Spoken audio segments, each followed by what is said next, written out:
মনে করেন যে কেউ মাদকে আসক্ত, কেউ মোবাইলে আসক্ত, কেউ বিভিন্ন রকম অপ্রীতিকর কার্যকলাপে আসক্ত। এটা উৎসাহ দিয়ে একটু দেখাই দিতে চাই যে আসলে ওই মাদক থেকে দূরে থাকেন, মনে করেন যে মোবাইল থেকে দূরে থাকেন, আপনারা ভালো পথে এরকম উৎসাহ নিয়ে আনন্দিত হন, এলাকার সবাই মা বোনরা সবাই খুশি থাকবে। এটা একটা ঐতিহ্যবাহী খেলা।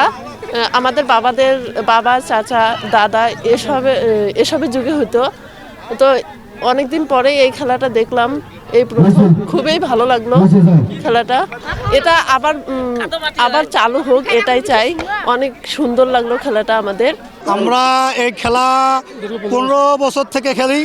আমাদের গ্রাম বাংলার ঐতিহ্যবাহী লাঠি খেলা, এটা অন্যান্য জায়গায় বিলুপ্ত হয়ে গেছে, আমরাই একমাত্র ধরে আছি। আমাদের শরীর চর্চা হয় এবং এই খেলাটা খেললে দেখা যাচ্ছে গ্রাম বাংলার মানুষরা একটু আনন্দিত হয়। সেই দিক দিয়ে আমরা পুরান ঐতিহ্যকে ধরে আছি।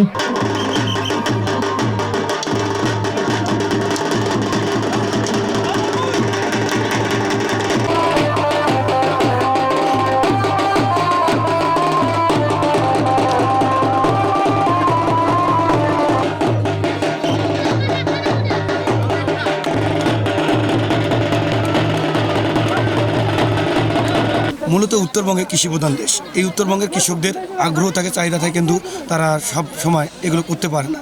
এই জন্য অত্র এলাকার যে কৃষক আছে, কৃষকদের নিয়ে এখানে কৃষক আনন্দ মেলা হলো। এটা অবশ্য যে কৃষক ইয়াং যারা বর্তমান সৃজনশীল কৃষক রয়েছে তাদের উদ্যোগে এই অনুষ্ঠানগুলো হলো। এখন ছেলেগুলো গরিব, এখন ঢাকা ঢুকা বিভিন্ন প্রকার টাকা যাইতেছে, কাজকাম করে না, তার বাবা মার অভাব, আমাদেরও অভাব।